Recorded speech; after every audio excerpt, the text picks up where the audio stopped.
లేరు. యా, ఒకసారి మాట్లాడదాం. వల్లపరెడ్డి రవీందర్ రెడ్డి గారు ఏమంటారు?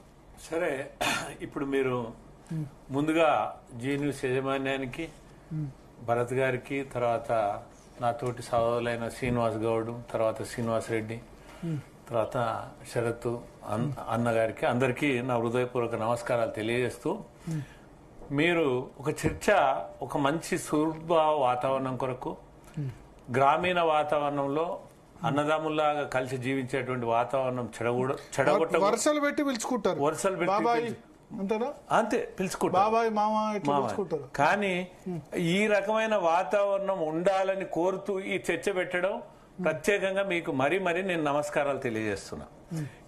అయితే ఇంకొకటి కూడా నేను ఏం చేస్తున్నా అంటే, ఏం విజ్ఞప్తి చేస్తున్నా అంటే, ఇప్పుడు రెడ్లు అనే దాన్ని ఒక కార్నర్ ఏదైతే చేస్తురో దానికి కూడా రెడ్డి సోదరులకు నేను ఈ జీనియస్ ద్వారా నేను ఒక విజ్ఞప్తి చేస్తున్నా.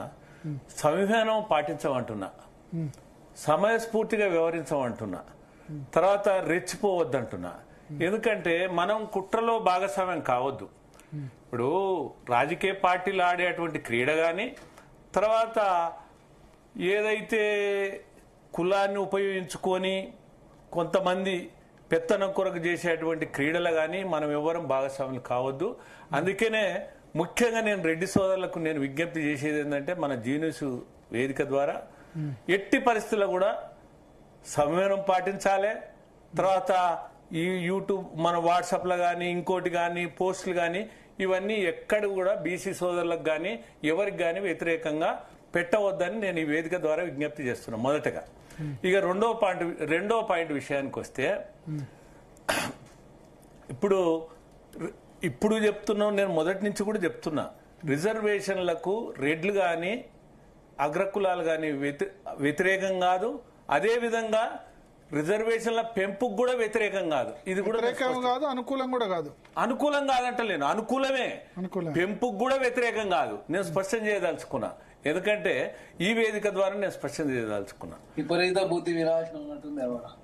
కాకపోతే విషయం ఏంటంటే, ఏదైనా కూడా నేను చెప్పడం కాదు, జస్టిస్ ఈశ్వరయ్య గారు మొదటి నుంచి రాజ్యాంగం గురించి చెప్తున్నాడు. అదేవిధంగా చిరంజీవి గారు చెప్తున్నారు. అదేవిధంగా కృష్ణమోహన్ రావు, బీసీ ఒకలాపురం కృష్ణమోహన్ రావు చెప్తున్నారు. వీళ్ళందరూ కూడా ఏం చెప్తున్నారు, చట్టం ఏం చెప్తుందో చట్టం ప్రకారంగా, రాజ్యాంగ ప్రకారంగా రిజర్వేషన్లు ముందుకు తీసుకుపోమని చెప్తున్నారు. మేము కూడా ఏమంటున్నామంటే, రిజర్వేషన్లకు చట్టబద్ధత ఉండాలి, రాజ్యాంగ బద్ధత ఉండాలి, రాజ్యాంగానికి అనుసరించి రిజర్వేషన్లు ఏర్పాటు చేయమంటున్నాం ఒకటి. రెండవ పాయింట్కి వస్తే, ఈడబ్ల్యూఎస్ రిజర్వేషన్లు కూడా పార్లమెంట్లో చట్టమైంది, రాజ్యాంగ సవరణ అయింది, అట్లే సుప్రీంకోర్టులో తుది తీర్పులు వచ్చినాయి. ఇవన్నీ వచ్చిన తర్వాతనే అమలుకు వచ్చినాయి.